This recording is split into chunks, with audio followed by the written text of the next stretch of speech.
솔직히 결론부터 말하자면 이 책 또한 취향 저격, 뱅뱅뱅 완전 당했습니다. 변태라고 해도 좋아요. 오 마이 갓, 너무 아름답잖아요. 안녕하세요 여러분, 제교사입니다. 아주 오랜만에 긴 영상으로 인사드리는데요. 이렇게 카메라를 켠 건 최근에 제가 꼭 소개해드리고 싶은 엄청난 작품을 만났기 때문인데요. 혹시 2024년 부커상 수상작 아시나요? 바로 썸앤사하비의 궤도, 바로 이 책입니다. 사실 이 책은 사놓고 한참 동안 미루다가 최근에서야 읽게 됐는데요. 펼쳐서 두 꼭지 정도 읽었을 때 이미 저는 알았습니다. 아, 이 책은 내 인생 책에 평생 남을 책이다 하는 사실을요. 이때 이 책을 가지고 도서관에 갔을 때 이날 제가 플래그를 가지고 가는 걸 깜빡해서 이렇게 많이 접어버리고야 말았는데요. 보이시나요? 빈틈없이 메모하고 빈틈없이 이렇게 거의 매 페이지를 접는 수준으로 접고 했던 만큼 정말 좋은 문장들이 많았었는데요. 특별히 좋았던 한 문장 정도는 좀 읽어드리고 싶어요. 바로 한번 읽어볼게요. 19페이지부터 시작됩니다. 이곳에서 보는 지구는 천국과도 같다. 빛이 흘러 넘치는 곳, 희망찬 빛깔이 터져나오는 곳. 지구에 있을 때는 하늘을 올려다보며 이 행성이 아닌 다른 곳에 천국이 있으리라고 생각하지만 이곳에서 우주 비행사들은 이따금 이런 생각을 한다. 어쩌면 지구에서 태어난 우리 모두 이미 죽어서 사후 세계로 온 게 아닐까. 죽어서 가는 곳이 비현실적이고 믿기 힘든 세상이라면 저 멀리 아름답고도 외로이 빛을 발하는 유리구슬 구체야말로 그런 곳이 아닌가. 어떤가요? 너무 좋지 않나요? 우주정거장에서 바라본 지구를 이미 도달한 천국으로 표현한 이 시선, 진짜 아름답지 않아요? 우리는 이미 천국에 살고 있는 거였습니다. 그런데 이렇게 광활한 우주를 그리던 작가가 이번에는 아주 좁고 내밀한 방 안에서 일어나는 이야기를 가지고 왔어요. 그것은 바로 이 책, 형편없는 불안인데요.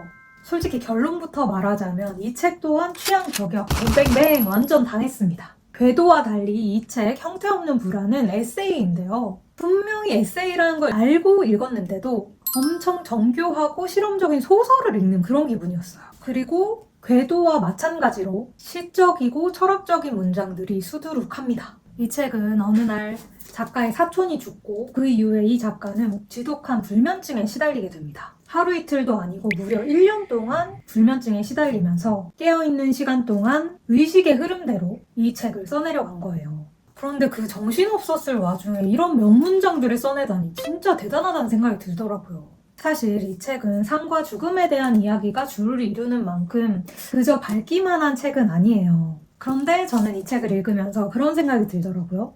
아, 이 책을 좋아하는 사람이라면 그 사람이랑 나랑 진짜 깊은 대화를 나눌 수 있겠다. 그리고 나는 분명히 그 사람을 굉장히 좋아할 수밖에 없겠다라고요. 잠들지 못해서 예민해진 감각으로 포착해낸 엄청난 문장들을 천천히 읽다 보면 이 작가를 이해하는 과정이 어쩌면 나 스스로를 이해하는 과정과도 매우 닮아있겠다 하는 생각이 들더라고요. 지금부터는 이 책을 읽으면서 특별히 오래 머물렀던 몇 장면들을 함께 나눠보도록 할게요. 먼저 9쪽입니다. 사촌의 죽음이 모든 죽음을 불러들였어. 여러분도 잘 덮어두고 있다고 생각하는 상처 하나쯤 있으시죠? 근데 인생이 내 마음대로 되지만은 않잖아요. 예기치 못한 사건이 오래된 상처를 건드리면 잊었다고 생각했던 그 아픔들이 막 터져나오기도 하잖아요. 사실 저도 최근에 이런 비슷한 경험을 하게 되어서 이 문장이 더 특별하게 다가왔던 것 같아요. 그리고 또 29쪽. 인생이란 게 참 경이롭지 않니? 내내 그 안에 난폭한 죽음을 품고 있다는 게. 이 문장을 이해하려면 앞에 나오는 맥락을 좀 이해할 필요가 있는데요. 땅속에 사촌의 시체가 흙이 되어갈 과정을 아주 상세하게 묘사합니다. 그런데 이 묘사를 이어가는 와중에 이게 오히려 좋은 소식이라고 말해요. 누군가한테는 엄청 징그럽다고 느껴질 수도 있을 묘사가 길게 이어지는데 저도 이 부분을 읽으면서 묘하게도 다행이라는 생각이 들더라고요. 어떤 일은 지독하게 느껴지더라도 사실적으로 직시하는 것이 무너지는 감정을 잡아주는데 도움이 될 수 있구나 하는 생각도 들었어요. 정리해보자면 죽음이라는 섭리 앞에 겸허해지는 마음, 이 문장이 가장 가까운 마음인 것 같아요. 이 묘한 위로를 여러분도 한번 경험해 보시면 좋겠어요. 그리고 세 번째 장면은 36, 37페이지에 걸쳐 있는데요. 바로 이 장면입니다. 오묘한 장면이죠? 무엇이냐면 여기에 yes라는 단어만 제가 세어보니까 27번이 등장해요.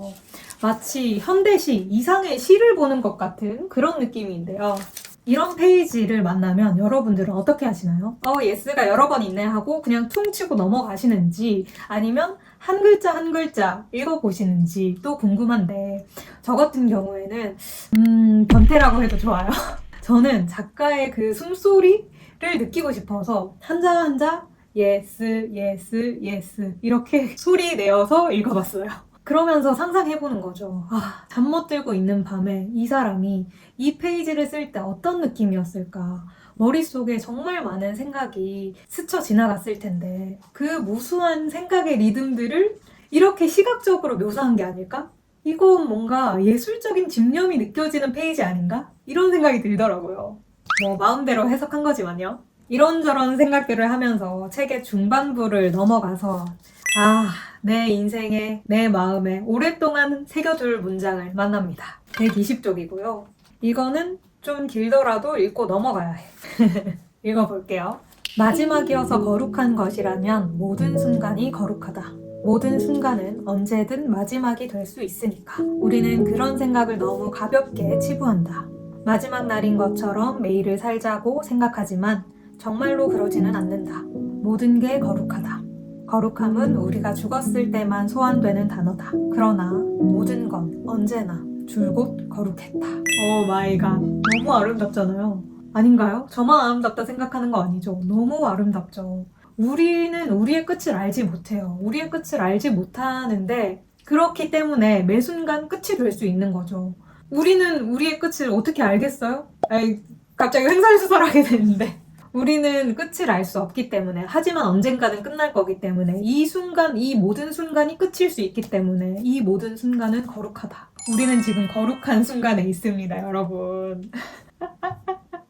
우리는 보통 마지막 날인 것처럼 살자라고 말은 많이 해요. 그런데 진짜 그렇게 느낀 적은 있나요? 사실 저는 없었던 것 같거든요.